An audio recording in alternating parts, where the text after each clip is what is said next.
Hariom. In this small video, we discuss the moment of inertia of certain geometrical shapes or certain regular shaped objects. And it's taken capital M as the mass of the object and R radius of the object wherever it is applicable. Now let's consider the first shape, that is ring. Say ring of uniform mass distribution, and for the ring the mass is distributed around the circumference here, and in a part is all there is no mass there inside, and if it is rotating about an axis passing through its center perpendicular to its plane, we call its own axis, then moment of inertia I will be equal to mr square for the ring of mass m and radius r. Then next case is a thin disk. If I consider a thin disk of mass capital M, the mass capital M is distributed all through its surface area uniformly, and therefore mass distribution is all through the surface area. You can see that the moment of inertia about its own axis will be equal to mr square by 2,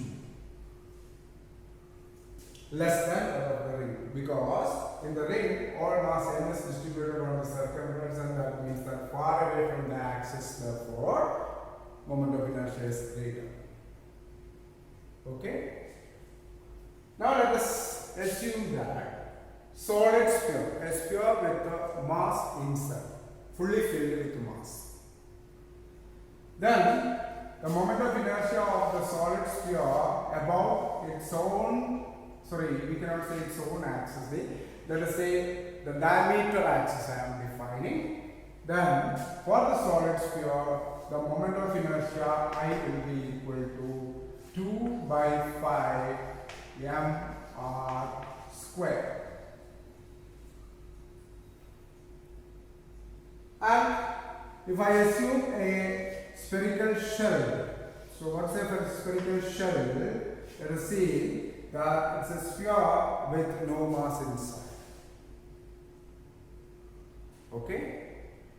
So the mass is all distributed on the surface of that sphere only, inside there is no mass there.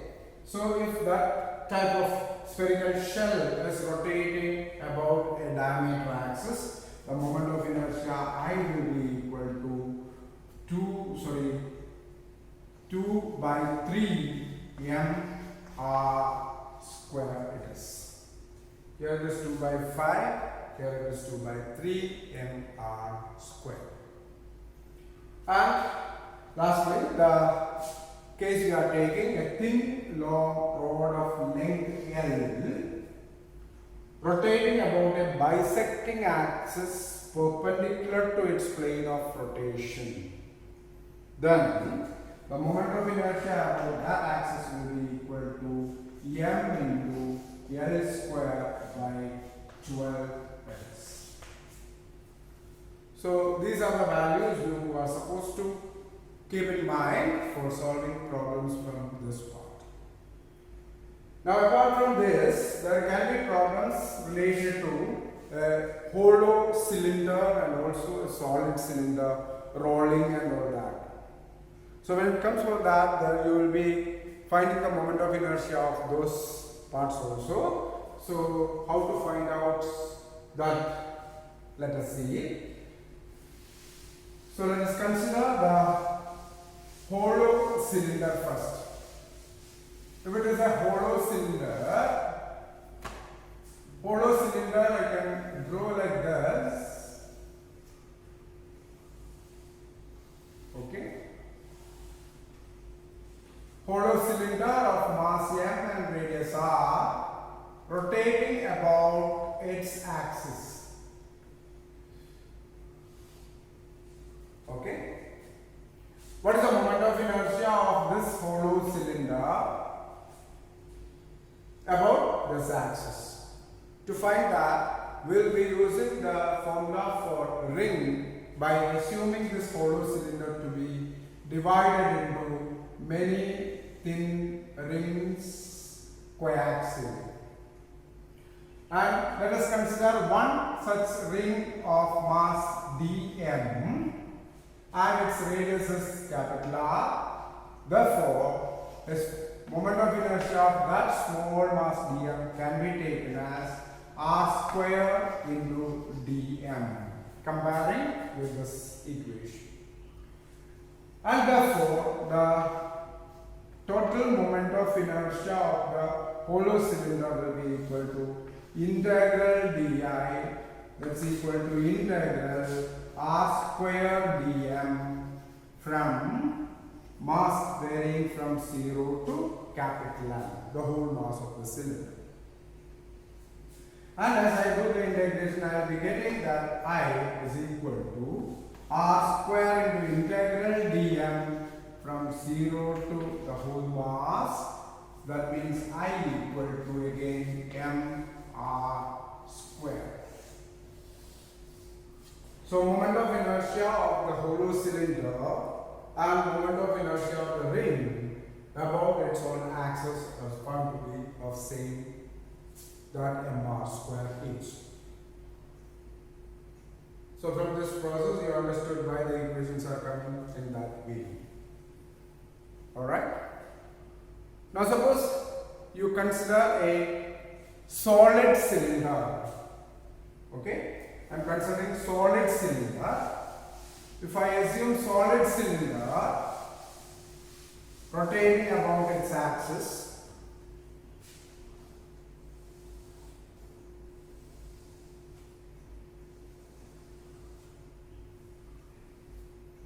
solid cylinder rotating about its axis.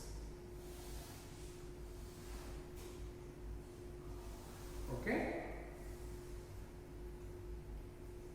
Rotating about its axis. So if it is solid cylinder, this is fully filled with mass, okay, and this all fully filled with mass inside, and therefore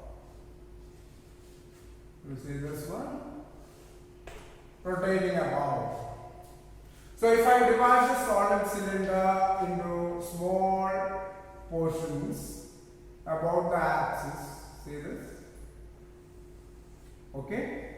Again, if I divide like this coaxially, I get one piece which is similar to a thin disc. And you know that for the thin disc of mass and radius r, moment of inertia is coming as mr square by 2 about its own axis. So here, suppose I consider a small mass for the small ring dm and its radius is r. Therefore, the small moment of inertia about the axis will be equal to r square into dm by 2. Now as I do the integration for finding the whole moment of inertia, it comes as integral di, which will be equal to integral r square into dm divided by 2 from 0 to m. And finally I get I equal to m r square by 2 as the moment of inertia of the solid cylinder, which is same as what? Thin disc. So these are the equations you are supposed to remember for this chapter. And remember one more thing, the most important thing. Here we define the values about the axis. So when you say the moment of inertia, it must be compared with the axis which is specified. If I change the axis, then accordingly the value of moment of inertia will be changing. This is very, very important. So whenever we discuss moment of inertia, first of all you have to specify the axis about which the mass is rotating. Okay?